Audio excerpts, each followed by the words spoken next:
finalmente el Tribunal Federal, como lo comentamos aquí la semana pasada, dio por concluida la existencia oficial del Partido de la Revolución Democrática a nivel nacional, y lo propio se ha venido haciendo en los diferentes estados del país, en donde no alcanzó el PRD el 3% de la votación general del estado correspondiente. Al no alcanzarlo en Quintana Roo, también el tribunal local dio por concluida la existencia del PRD, dejando a salvo sus posibilidades de solicitar su registro como partido local. Lo hizo, pero justamente por no haber podido cumplir con ese requisito de no tener el 3% ni en la votación federal ni en la votación local, entonces no se le aceptó instancia de registro como partido local, que lo mantuviera como partido local. Eso nuevamente no invalida la eventualidad de que quisiera volver a solicitar ese registro cumpliendo con los requisitos de tiempo, de forma, de número de afiliados. Vamos a ver si lo deciden, pero por lo pronto para el caso de Quintana Roo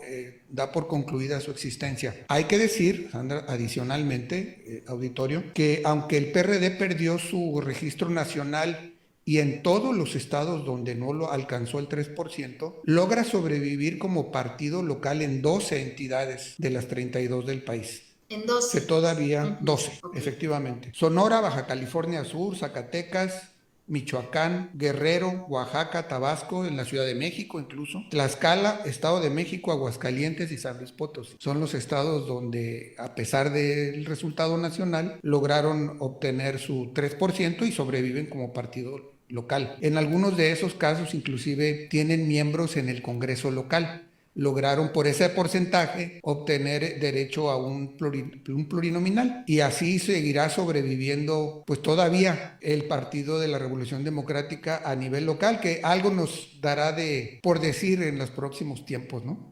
La tienen muy complicada. Ellos sobre todo por haber perdido el registro. El resto de los partidos también porque han tenido un proceso de fuga, de deterioro de su participación militante. Me refiero al resto de los partidos de oposición, tal vez con la excepción de Movimiento Ciudadano, que con la candidatura de Álvarez Maínez y con el resultado que obtuvieron en varios estados, pues perfila como un partido de oposición que resiste. Sí. Pero lo que es la situación tanto del PAN, del PRI, pero sobre todo la del PRD, es muy difícil. Creo que hasta es más probable que pudiera surgir algún partido de oposición nuevo, que ya se empieza, por cierto, a mencionar esta posibilidad a partir de esta organización cívica que apoyó a Xóchitl Gálvez, el Frente Cívico, Frente Ciudadano, algo así. Ya están haciendo reuniones en algunas entidades para plantear sus puntos, para establecer resistencia frente a las iniciativas que está tomando Morena en el Congreso Federal, por ejemplo, pero de paso se está evaluando, se está valorando por parte de ellos con la gente que lo sigue, la eventualidad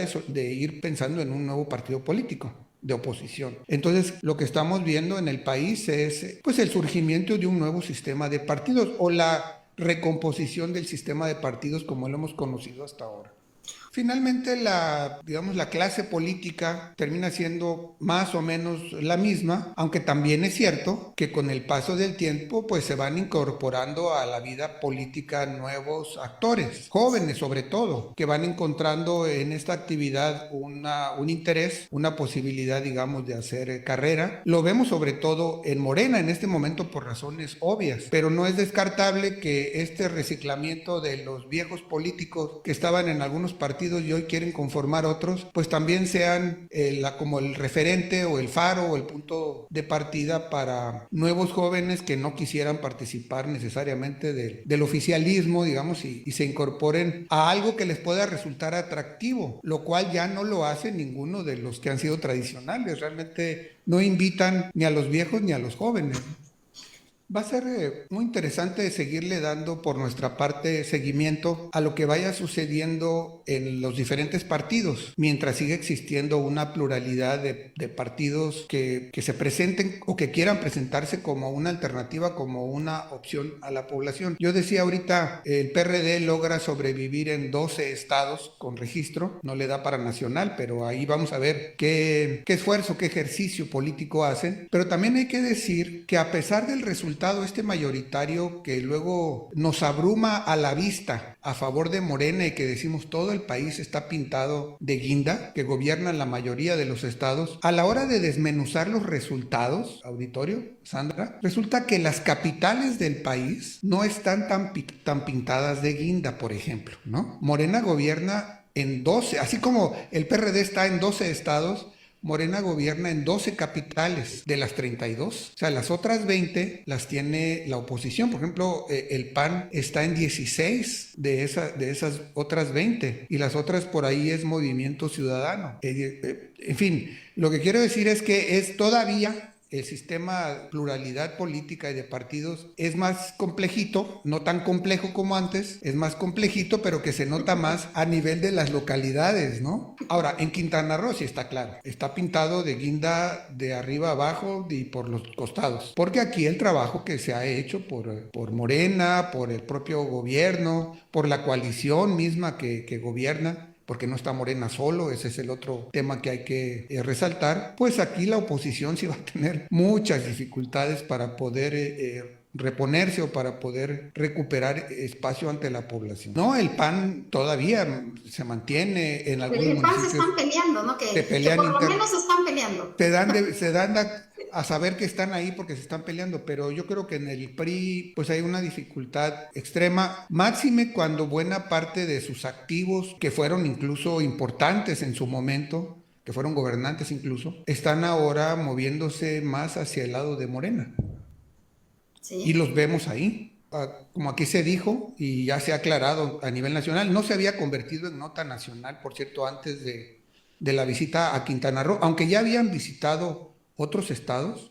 Más recientemente ya ha trascendido como noticia nacional el objetivo organizativo de Morena, el hecho de que quieren llegar a los 10 millones de afiliados. Aquí se dijo que era una meta para el 2027, pero la declaración es que han hecho los dirigentes nacionales es que lo quieren obtener en un año. Quieren pasar de 2,5 millones de afiliados actuales a 10 millones en un año, y por eso le están poniendo una cuota a cada uno de los estados para alcanzar esa meta. Y se nota entonces que básicamente está tratando de reforzar de que no se le diluyan los votos que se obtuvieron en la elección del 2 de junio. O sea, 36 millones de votos para la presidencia de la República deberán de expresarse en 10 millones de afiliados. Y eso es pues una tarea que parece fácil, hablando de los números, pero sería como, entiendo que lo dijo alguno de ellos, de los dirigentes nacionales, sería en términos numéricos uno de los partidos organizados con una militancia de los más grandes del mundo, si es que logran ese tipo de afiliación. Una afiliación que puede ser simplemente la firma y decir formo parte del partido, o una afiliación que implique algún tipo de actividad, que esa es la otra tarea que se ha propuesto Morena, convertirse en los hechos en lo que ellos mismos dicen de sí mismos, que es un partido movimiento. Yo inclusive aquí varias veces he cuestionado eso, diciendo de que es un partido más electoral hasta ahora que un partido realmente movimiento, es decir, que organice a la sociedad más allá de las elecciones, y han tomado el reto, digamos, y están diciendo como poner orden es convertirse en un partido que participe también de la dinámica de gobierno, aunque digo suena fácil, pero no es tan fácil alcanzar esa militancia en muy poco tiempo. El país es grande, las personas participan el día de la elección, pero pues tienden a ocupar su tiempo en sus necesidades de todos, pues en las necesidades de la sobrevivencia cotidiana. Y el otro tema es que hay que ver cómo va a ser, cuáles van a ser ahora las reglas de la competencia electoral, la competencia política. Se está hablando también de una reforma electoral, así como estamos viendo las otras reformas, aquí lo hemos platicado, y de eso va a depender qué niveles de competencia y si realmente van a tener una competencia que los obligue, porque ese va a ser el otro tema. Si no hay una competencia que los obliga, pues exactamente. Claro. Es muy buen ejemplo, me parece muy interesante porque efectivamente en la forma de hacer política en México cargamos con esa tradición y Y extrañamente llegó a suceder en el PAN, que no se comportaba así, sobre todo porque es el partido más antiguo, porque siempre fue oposición y que porque para nadar necesitaba hacer sus propios salvavidas. No tenía gobernantes que los apapacharan o que los cubrieran o que los protegieran o que les tiraran línea, y por lo tanto se fueron formando sobre cuadros, algunos de ellos muy potentes, muy fuertes para la aportación a la política en el país, aunque no gobernaran. Y cuando gobernaron empezaron a tener ese desliz que era muy propio de la época del PRI. Finalmente el PRI funcionaba bajo la lógica de la que estás hablando. Es el gobernante, era el presidente de la República, el priista número uno del país, por ejemplo. Me recuerdo mucho que se decía así, ¿no? El priista, y el número uno no era solamente el simbolismo de que fuera el más importante, es que era el número uno. Y eso se permeaba hacia los estados.